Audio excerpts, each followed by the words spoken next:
Sir हे कसलं machine आहे? तर शेतकरी मित्रांनो, आपलं स्वदेश ग्रुप ॲग्रोटेक कंपनी आहे. हे आंतरमशागतीचे सगळे कामं करते.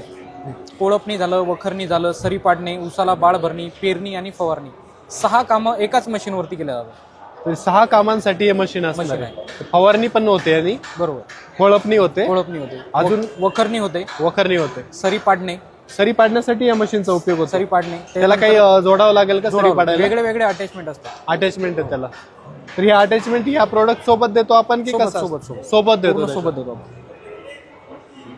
हे चालतं कशावरती? काय पेट्रोलवरती चालते. पेट्रोलवरती चालतं. म्हणजे किती वेळ त्याला आता 1 लिटरची टँक असते, ते 2.5 तास मशीन चालते. म्हणजे जवळपास तुमचं 1 एकर काम होतं. 2.5 तास चालतं. 2.5 तास. 1 तास 1 लिटर पेट्रोल मध्ये 2.5 तास चालतं. आणि आपली जी मशीनची बॉडी आहे ही पूर्णपणे लेझर कटिंग आहे. लेझर कटिंग जी कन्सेप्ट आहे, म्हणजे